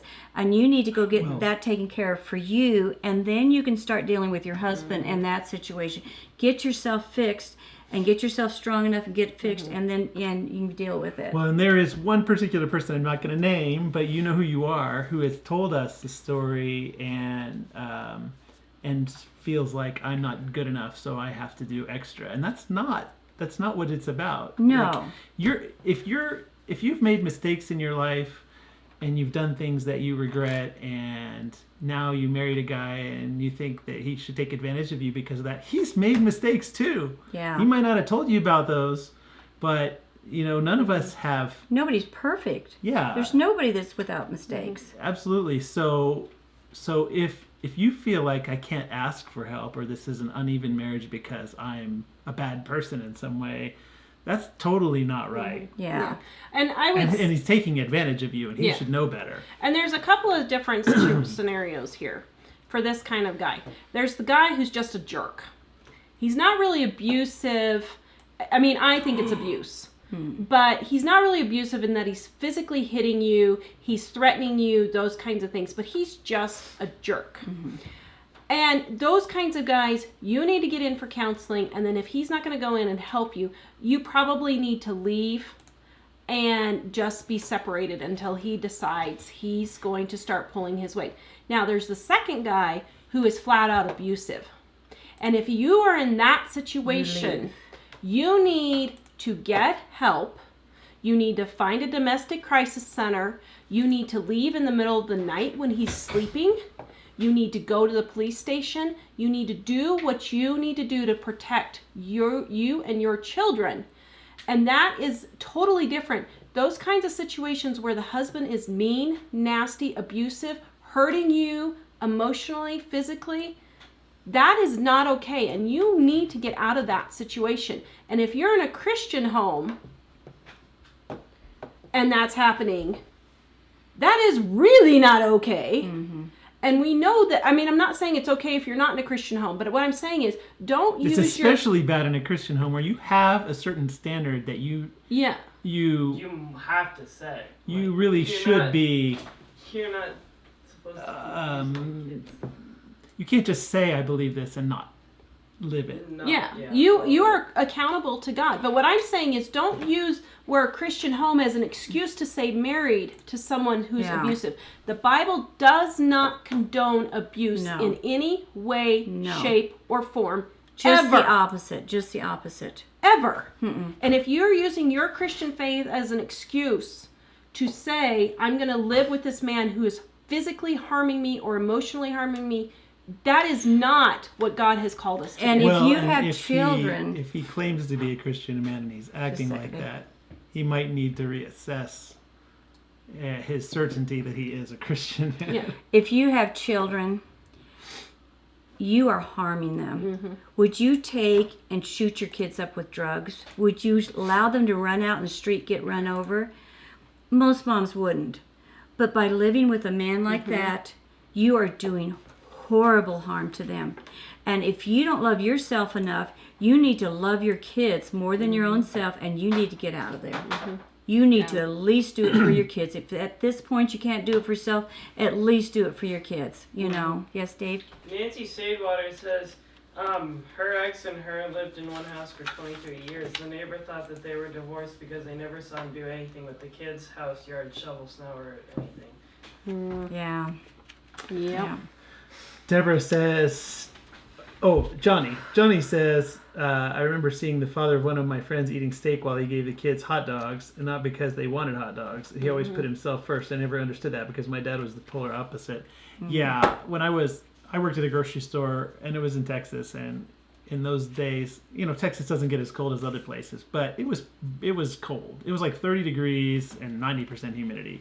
This guy came in, bought himself 2 cartons of cigarettes, and had a lollipop for his kid. And the kid had no shoes, and this was wintertime. And when the order came up, like 50 cents short, he put away the lollipop. And I was thinking, you've got to be joking. You just bought yourself $30 worth of stuff, but when you don't quite have enough, you give away the one thing that your kid has. And I've seen that in a lot of places. I've seen that in my life. Well, even in Christian homes, you fact- see that. Oh, you But, see it a lot, you know, yeah. Well, in fact, it's funny because as far as the food thing, I've had experiences like what you described, and I think partly when I was able to buy my own stuff at fast food places, I ate more because I felt like I was missing something when I was younger. And I have to get a grip on that, and I have mostly. But the thing is that those things affect kids in profound ways, and the parents don't really think of. You have no idea what it does to kids, and it breaks my heart to see parents in these situations and they don't realize what it's doing to their kids. It really does. It kills me. Well, okay, so this goes into a whole nother realm of parents. Your kids look at every minute detail of what you do. Everything. And Like if you're not exceedingly careful, you can create magnificent amounts of damage in their lives. And you have to be really thoughtful of that, particularly when it comes to things where you can choose yourself or you can choose them in a moment. Yeah. And it's just little things that become big things, like that, like the dad eating steak and giving his kids hot dogs. Yeah. Well, just little things like that create messages for the kids that I'm more important than you are. It just affects them spiritually, emotionally, physically, every way. Or some every way. people just say, I'm just so stressed out about life, I yell at my kids. And I'm thinking, okay, but you're taking your problem and you're permanently building it into them. So they're going to be anxiety ridden all their lives because you can't control yourself now. I don't think by staying in that situation, it's better to stay in that the kids have 2 parents. That is such a... Well, and it doesn't mean that you aren't going to struggle and have problems and it's going to be painful and maybe you need to deal with some things in your life and get rid of things in your life. But if you just make an excuse and say that's just the way I am or the way I am right now, that's going to affect generations of your family after you. Yeah. And not just your kids. It's going to affect 50 or 100 people below them until somebody at some point says, I'm not passing this on to the next generation. Yeah, enough. So, Which you did. and that's a hard you. place to be. So why don't you be the one to do it instead of having 100 of your descendants have to individually do it Yeah. separately? Yeah, So- it is. All right, let's check the questions. Hold on a second. Let me grab the candle. It's Oh. right here. Oh, we need the lighter, I have Michael. the We have the candle. candle. We just need the lighter, Do we have any please. questions left? I will look and see. We had a few comments. Do you have any, Dave? No. Shelly did say divorce is tearing kids apart, though. Divorce is not. But staying in situations like that does more harm. Yeah. Well, divorce. Okay, so the And thing is, that's true. It really is true. it should be, if at all possible, that you can try Avoided. to make it work. The thing is that some people are just not willing, and they're not going to be willing, and you cannot compel the other person to be willing. And if it's an abusive situation, especially, We're talking abusive situations. abusive situations, you can't. That would be better to be separate, and then say, is there a way we can work this out? Basically, the abusive person is going to have to change. Yeah. And if that doesn't happen, it's silly to put yourself in it, to be in the line of fire. What happens with divorce is nowadays is people cop a divorce for anything. Mm-hmm. That's what the difference is. You Like made the salt on the stove. Yeah, like the salt on the stove. You made a commitment. There's going to be ups and downs. Even if the circumstances change, you stick with that marriage just about no matter what. If it's a loving, respectful relationship. But too many people nowadays, you're not doing what I want you to do, or you're not making me happy or making me feel good, so I'm walking out of the marriage. That's a totally different thing than absolute horrible abuse. Oh, And James's birthday is tomorrow too. James Hilton. so that's what the difference is. We're not talking that everybody whose husband is just mean to them or doesn't say something. You need to go to get counseling. See if you can work it out. See if you can change it first. And if both parties aren't willing to do this, then you may end up. And if your husband isn't being abusive, but he's just a jerk, you need to start standing up for yourself. And I used the example yesterday that, you know what, you both are working, you're both totally exhausted, but every night he expects you to fix a sandwich and bring it to him at the TV while you're up taking care of the kids and doing all this. And I use the example, don't take him the sandwich. Say, no, I'm not going to bring you a sandwich. I've been working hard all day long too, and I am still doing this. You are more than capable of getting a sandwich. Go right ahead. And I got a little bit of flack saying, well, that's not a biblical marriage. You should be helping each other. And that was not in the context that I was talking about. Mike and I do stuff for each other all the time. He helps me out all the time, and I help him out all the time. He doesn't come home from work and sit on the couch and expect me to serve him all night long while he's just watching TV. Think about it. And if he did, he would be on the floor with the frying pan hitting his head. And I would be calling the police saying, I said, dude, this stuff's Are you threatening violence upon me? But no, you have to keep it in context is what I'm saying. So don't email me saying that we're condoning this stuff. Go back and watch the whole video. Marriage is like Christ and his bride, the church. Do you honestly think Christ would beat up and abuse and be mean and hateful and to his bride? No, he wouldn't. So, you can't. That's the example you need to use to find out if your marriage is a good Christian marriage. And even if you're not Christians, if you should use that as your example, is this how he's treating me? And if he's not, you have a problem. Yeah. And you need to get help for it. And if he won't go in for counseling with you, you need to get in for counseling. And if you're being abused, you need to leave. So, who are we singing happy birthday for, James? So I hope I got everyone. Well, also, Bevan says hers is on Monday. Who? Or do we want to sing her on Monday? Monday. Okay, so we have Teresa, James, and Valerie. Or not Valerie. Valerie's granddaughter, Cadence. So we have who? Teresa, James, and Cadence. And then Tammy's was yesterday, so we have to sing happy birthday to Cousin Tammy. Let me see, is there anyone else I might have Cadence, missed? and Tammy. Are we going to remember all those? I hope I didn't miss anyone else. I was trying to pay attention to that. Okay, so Teresa, James, Cadence, and Tammy. All right. Happy birthday to you. Happy birthday to you. Happy birthday, dear Teresa, James, Cadence, Cadence, and Tammy. Happy birthday to you. Woo! Happy birthday, Yay! and James, How and many more Cadence. birthdays are we going to get out of this? I And don't Tammy. know. We need to get a little. See, I can get this little drill bit and drill down there. We can put a new candle in it. Oh, Or I can goodness. use the other one Jamie sent me. Yeah. Okay, so last comments and then we'll go. Yep. Wow. Okay, Should so we ask Barbara them what they says want to people hear, need. Monday? Okay, while we're doing the last comments, is there any subjects you want Mom to talk about on Monday? She's Monday's leaving the Tuesday, last day, so if you want any subjects as to touch anything, let us know if you would. Holler out. Okay, last comments. Whoa. Barbara said people need to weigh the odds between divorce and suicide. It's alarmingly sad how many children live in unloving homes would rather die than live another day in a Yes. hate-filled Yeah. home. True. Yes. Yeah.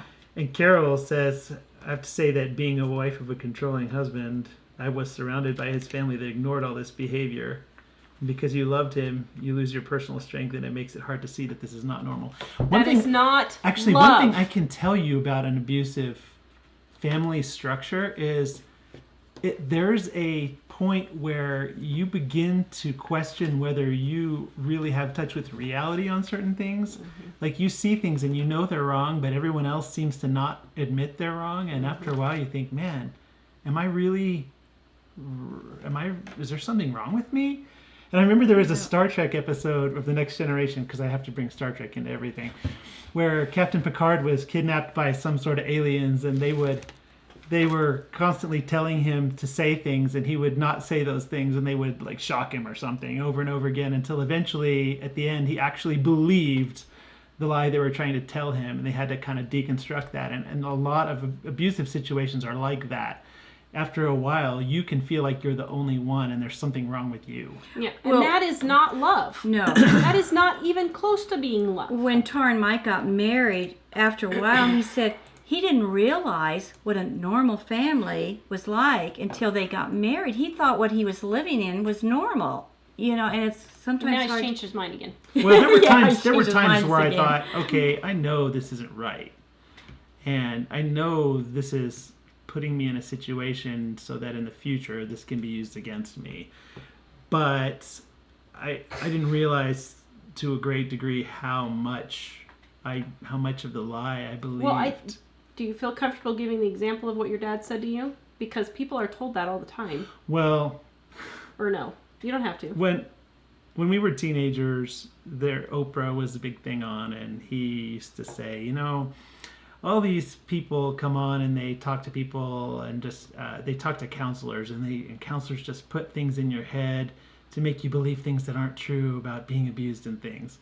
And I remember in those days thinking, you're setting me up so that someday you can pretend like I don't know what you're talking about. So Yeah. but I remember thinking And that's what that abusive people do. And if you're in that situation, they're going to tell you it's all in your head. Shelley says gaslighting, and that's true. There's the counselors that do like Cloud and Townsend and all them that do that radio show. They call it gaslighting when the husband is doing something really wrong, and the wife knows it's wrong, but he says, well, and then she starts to wonder in her own mind if she's wrong. But I mean, the thing is, there are times where you think you're right, and you're the trouble person. Yeah. But in abusive situations, generally, you feel like you're not right, and you are. And if other people can see it, but you can't, that means that you're probably the abused one. Especially if you have friends or family or anyone telling you that this is not right. Yeah, you might. You But might you make excuses reconsider. for it, that Yeah. means that you're probably deceived. Yeah. So, I hate to end on that note. That's pretty. Well, are there other Well, questions? there were some other, just generally comments and things that, Kyra, my friend from elementary school, was on earlier. I don't know if she still is, but if you are, hi, Kyra. And she said she's with you on the salt shaker. Thank you. So I'm going to have Thank you, words with her girlfriend. about that later. Thank you. But we're not getting divorced over the salt shaker. He can just deal with it. Well, actually, that's another thing. Okay, so here's another thing. I'm just in There the are middle because I'm supposed to be doing most of the talking, There so are it's not because certain of things that maybe bother you and you're single. And if you choose to marry that person, you have to realize this isn't a hill worth dying on. So, like, the toilet paper, it was drilled into me, this is the way the toilet paper goes. Well, when we got married, Tawra did it the other way. And that's the I was age-old fight between married people, right? And I realized there's a point where That's not a hill worth dying on. Is it worth getting a divorce with your spouse over the I toilet? went for like the first 5 years we were married. We had 2 separate toilet papers because he likes For Scott. 5 years? Oh, And Yeah. I like I like the Charmin. cheap toilet paper. Yeah. Yeah. that So was it. So I just bought 2 toilet papers. I'm like, I'll It's just a buy you your compromise. toilet paper. But But there are I'm little- not giving up my Charmin. But there are little things like the salt or I don't know. There's other stuff like that where there's some of it that bothers me about the way that Tawra does things, and I realized this cannot be my obsession.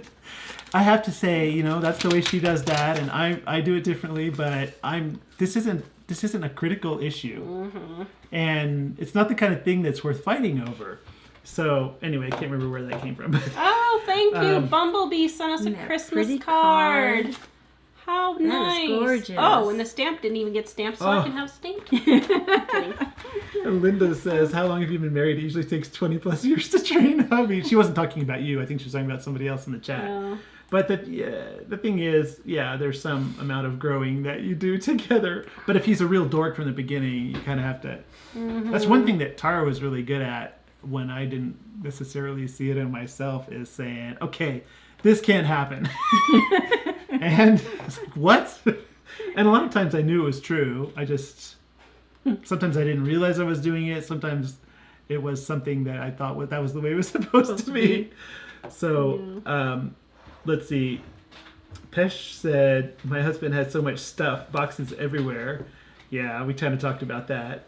Yeah. Barb said, with paperwork, she says paperwork to keep. Oh, she wanted to know what paperwork to keep. She said, "I always throw out paper that I should have saved." We did a whole video on a really paperwork. pretty good one, yeah. Go back Long to and YouTube. involved. Go back to YouTube, and in the search function, type in "how to organize paperwork" on our channel. Go to Living on a Dime. Click the search and type in "how to organize paperwork," and it's in there. Jeannie was saying, any advice that's for those who sweet. have emotional attachments to items, memories of days gone by, sometimes hard to part with things like that.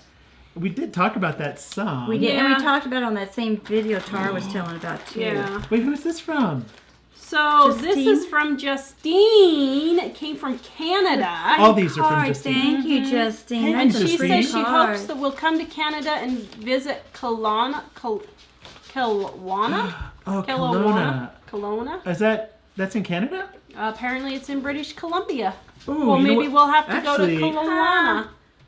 Maybe and- next summer we is should this just travel in Canada. Oh, look at this cute star. Wait, is that? Because we've been. Can I open I've it? been to BC. Where? Is Wait. it up north? Yeah, it's. Oh, I knew it was close to Penticton. So I've been to Penticton, which was really awesome, and it looks like it's about 20 miles away from Penticton. Oh. That is beautiful country there. Wow. Maybe we looks need to get our pretty. passport. Do you have to have a passport to go to Canada? You didn't used to, but I think you might now. I'm Do not you sure. now? You do now, maybe. Thankfully, Let's we could get the others because Oops. most Part of us have one. them now. Shareables Part 1. Uh-oh. Oh, Canadian Oh, chocolate. Okanagan. Oh my goodness. Oh my, isn't that cute? Okay, here. I'll try I'll be the taste tester. The Okanagan is a really, really pretty area in southern BC Look at this and magnet. Washington. Okay, let's Isn't see that what cute? Canadian chocolate says it tastes like. I'll be Wait. the taste tester to see if Hold it's on. poisonous. Let me see if I have something. Oh, I've got something here. salted Okay, if Denise and Joanne are on here, salted caramel Ooh. crunch. Oh, Oh, yum. Oh, Whoa, man. A little coin holder. That's awesome. cool. This is a nice It has little card. the Canadian leaves Oh. on it.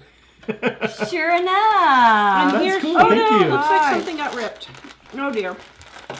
Oh, what is that? Yeah, Noah's Ark Hickory says sticks. Ooh, yum. a Can lot I of try people one? saying we do need a passport for Canada, but the thing is, we only have 3 more to Oh. get. Hickory those are sticks. good. Are these potatoes? They're like potato sticks type Like thing. potato sticks. Oh, There, you wanna yum. try it, dear? Sure. Ooh. I'm sorry to eat in front of you guys. I know. Oh, I don't know if I- yum! Oh man, Aren't those those are I good. love hickory. Mmm. Those are So really these are really like good. barbecue potato sticks. Yeah. Potato chip sticks. We gotta stop eating them. Yum. Ooh, James says my wife's been gone. Thank you. Thank you so much. James said my wife's been gone 5 years, and I can tell you most of the just stuff we heard from argued the about was a delay. waste of time. Yep. Yeah. Yeah. Yeah, most Stop of the stuff. fighting. Stop fighting and arguing. Well, and I Let realized it go. Dude, these look so much better than the American ones. I realized that a lot of things that people argue about, it's me at the center of the conversation. Both people are saying me. And the thing is, there's a point where if somebody's abusing you, yeah, you can say me. But most people that say both, I think most struggles in marriages are both people are saying me, I'm the center of the universe. And that's why. Well, about 85% at least. I know, she got me really cute. Isn't that cute? And so struggling with things where you say, I'm just doing that because I wanted this, or I feel like I need this, or I'm not getting something I need, or I'm OCD. And the thing is, somebody had mentioned that there's a specific mental illness called OCD, but I'd say that the majority of people that say I'm OCD, they're basically just saying I'm controlling and I want to tell everybody what to do. Yeah. That's what it is. Oh And man, Canadian chocolate's good too. 85% probably of the marriages they're having problems can be Good. saved. And when the couples go in, they always say, she does this and she does that, or he does this and they're both pointing fingers. Actually, those types of marriages can usually be saved because if the people will be honest, and realize maybe we both need to work here on different things. So she said we're supposed to share, but she didn't say anything about sharing with the kids. Ouch. Yum, thank you. Wait, is that cat? Oh. I apologize for eating in front of you guys. Jessica said, I found that the most unhelpful spouses come from homes where their moms did everything for them. And that's Yeah. true. Well, that's the same thing with money. People She that said share. This one when was for kids me. when you Is that give everything to Blackberry? kids and they don't What is have that? any responsibility Kind of financially for their own decisions, they're going to be spoiled brats when Oh. they become adults, and they're not going to be able to take care I of was gonna say, if themselves. that's Cadbury, it's gonna be great, but I ain't trying to chocolate really Okay, great. Canadians, you guys make good chocolate You too. do. So I think Lowens are in Canada right Oh, now. this Maybe is we a- should have them bring This back is made some from a chocolate. co-op. Huh. Huh. I feel guilty eating in That's front good of too. everybody, having my mouth full. Okay, any last Should I comments? ask if they like my cup? Mom? Should I Yes, ask you if can they ask. like my cup? You guys like my So, cup? so this is Poop. It's a poop emoji I cup. forgot who it was, but It's poop Molly emoji wanted cup. to know what you said. This is off subject, but yesterday you mentioned a massage thing you used. What was it called? Is it that It's a foot percussion massager. If is Amazon up down there, you can get them. massage? That? So one last thing, guys. Percussion, like a Dave, drum. Yeah. Dave wants to get a suit. Yes, I very much so want to get a suit because I could He's been officially be begging for a Dapper suit. Dave. I mean, a real suit I with a even tie pulled and out a kerchief. the $140 because it was on sale from $750, and I was like, "Here, Mom, Like that kind. buy me that suit." Wait. So She's here's like, "Oh no," and scroll threw it. it back at me. It's like That one. so. Here's the thing, guys.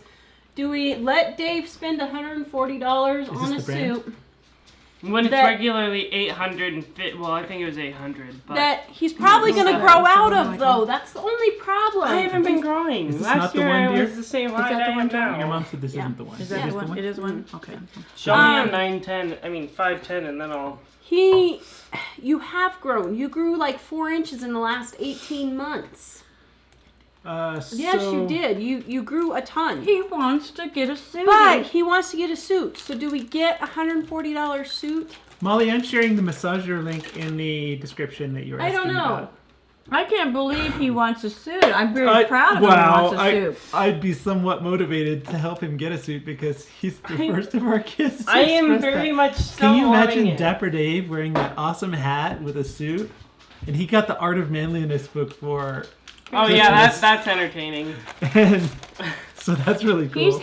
He's really having a good time reading that thing, aren't you, Dave? He loves, so if you got I'm teenage only like boys, 10 pages in and I'm already like... yeah, if you have teenage boys, The Art of Manliness is a good book to get them. a lot of people. Especially if they're messy and weird. Sarah's shocked he wants a suit. I know, we about fell on the floor Yeah. today. Melissa said, I've let him, he been- can have it altered if he grows. Totally. Yeah. Well, we found one that used to be what, $700, but now Yeah. it's $140 at Men's Warehouse And with online. the extra things to let them extend your suit and stuff, There's an extra like Extra $40. ham is what he's talking about. Extra ham and all that. Dana Yeah. says, your son is such a sweetheart. He answered a couple of my comments. I'll send you PayPal to help him on his suits. We better check the PayPal. Oh no! In case You there don't are have to do that. any- in case there are Make any- a Dave donation sweet. fund. in case there are any special things. So, $10 Dave donation Melissa says, fund. I enjoy watching you all eat. Sorry, we can't share. I keep Melissa. saying we would should if just you guys run were the here. camera when we're eating dinner sometime. Wow. So yeah, guys, start super chatting in like $100 so then Oh, Dave can get. Maybe Dave deserves it. I think yes. Heidi in Norway says, Why are you do- feeling better, Heidi? I was wondering because I know you were not doing well a couple weeks ago. By the way, people who are probably leaving right now, see Oh. you next year. Paula says the suit, the next suit year, could yeah. be passed down to Jack if he does outgrow it and can't be That's altered. true. That's true. Yeah. That's true. I told you. And he picked out a dapper suit. I mean, this was a cool looking Yeah. chic suit too, It's Yeah. pretty good. And with my Stetson cologne. with a Stetson cologne. Let's see. Let's Oh, see, Dave. Do and we blow have a drying girlfriend your- we need to think about here? So Not I to mention, forgot. that's Oh, super not to dapper. mention his dap. I forgot. Not everybody knows all of our U.S. things, but Tawra had asked, "What is OCD?" because she hadn't heard of it. Obsessive compulsive disorder. There's an actual mental disorder where people It's called obsessive they get compulsive overwhelmed disorder. with things in life and feel like they need to wash their hands 100 times a day. They feel like everything But- needs to be perfect in the world. But It's there are a called lot of- obsessive They can't compulsive resist. disorder. Which means they just feel like something terrible is going to happen if they don't wash their hands right now. But a lot of people that don't actually have that notice things like your blinds are out Or crooked, or halfway up. you didn't clean the house to my satisfaction, that sort of thing, and feel like it's a hill Example. worth my example of that hill worth dying on. They feel like it's worth damaging the relationship to insist that it's done, and that's not good. Yeah. And a lot of people now are using it as an excuse that I was gonna pull You the know, window open. I'm going to be rude because the blind is askew. It's Well, annoying. Donna asked, could Dave earn half? And the thing is, He's he earned all the money. That's his money. got Yeah, that's money. my money. Yeah, it's his money, so I should just let him spend it because he has earned it actually.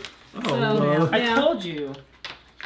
But they're like, oh, I don't know. Ooh, But Carol. he's trying to save up for a special graphics design computer. So I was like, well, I didn't want you to regret buying a suit if you're Yeah, trying to get your but computer. it's clothing that you're gonna wear every day. That's like your first impression to people, according to that book.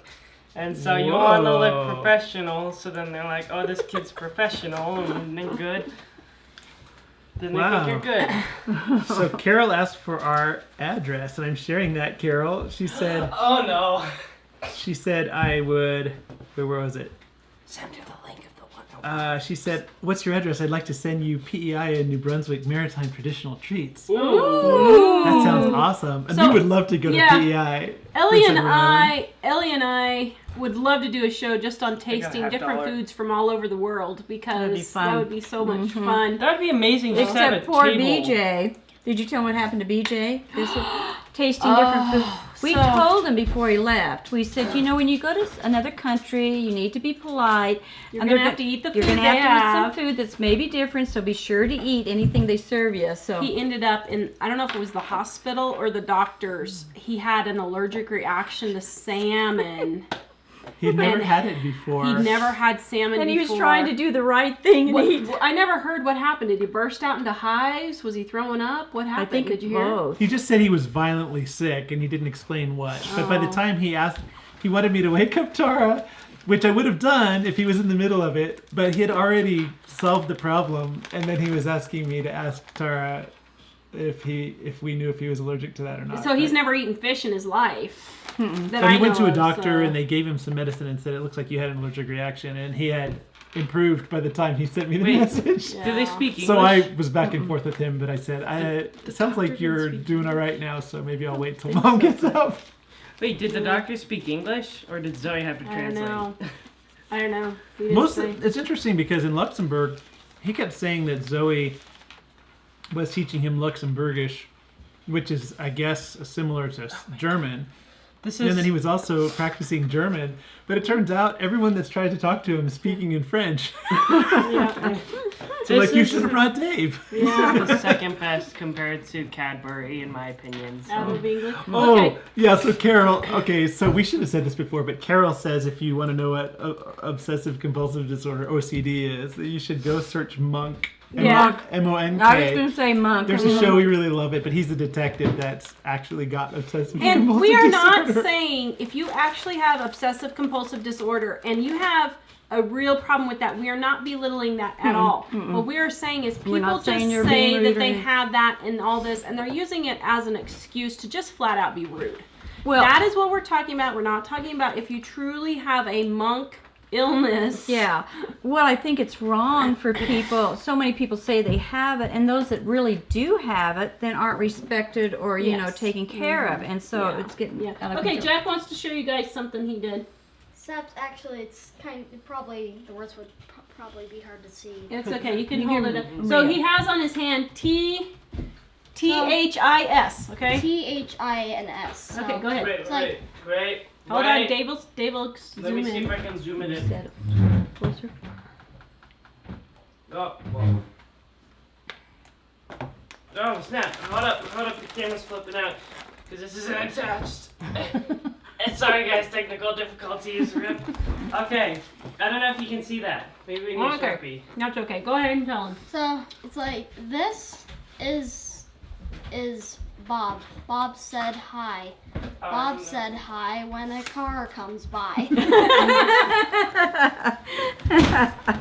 Oh. So That did was anybody crazy. say if we should let him go ahead and get the suit? I guess we Oh, should. a lot of people said we should let him get the Okay, you can get the suit, Dave. Woo! Michelle did say though that unless I really need the suit for a job interview or need it for work, then I should save my money. Suits go out of fashion, the same Well, as that's any other clothes. That's and what you your should mom go was out of trying them to tell you. quickly. suit. Well, that's what I was thinking. White but- Dove said Dave is going professional. You know, I have a picture I can from keep that. But my great grandfather and his sons, and they're wearing all these outfits, suits, and things. And he basically owned the whole town where they were, because he was a really good businessman. But it's funny because one of the sons is got the hat, the flat cap, and the suit, and he has this look like. And it was just funny because I think, wow, he looks so awesome and professional, and that's what Dave wants to do. So I think that's awesome. Oh, and then I had the idea because I don't have a beard yet. Because sadly, I'm too young. All the models of the suits had these 3-day-old beards. Oh yeah. I didn't have the beard, so I was like, I'm just gonna buy like a bunch of little hair things and No, put when BJ shaves and leaves it all over the bathroom sink, Oh, just pick it yeah. up and and glue it on there. Frugal way to do it. That's a frugal way to do it. So true. Amy says, you're making me laugh, and that's making my back hurt. But good thing, though. sorry. I'm Sorry, sorry. Amy. I think her Mute doctor told us. her to stay in bed. What is this? So, let's see. Anything else? Wait, what is this? Because we're over It's a time. coin purse. Whoa, A we're coin way purse. over time. Yeah. It's crazy. Oops. Oh, Oh, I'm sorry, Dave. I let's think go this 3 is hours probably longer, our longest guys. show ever. Let's go 3 hours longer, Well, there are guys. probably a few questions we See? missed, and I'm sorry if we Put your did. money But in. if you asked one and we didn't Okay. answer it, ask us next time. Did they say what they wanted to see next week? Several on put Monday? stuff down. See Dave and Yeah, Did a they? lot of different Oh, things. did they? Yeah, Oh, there was I a lot didn't of see different- it. Just don't close that out so we can maybe read it Okay, later. we'll look and Okay. see. We'll check out. And somebody was mentioning that this is the last show of this year, Yes. unless It we is. spend a moment That's and say, what Dave said. We'll see you next year. yeah. Oh, what we should do is go live on the 31st and ask the people in Australia what's going to happen tomorrow. Oh, you mean next year? Yes. Well, next year, May right? all acquaintance be forgot. I don't know the rest of the song, but everyone sings at New Year's Eve, so I'll sing right along. How's that?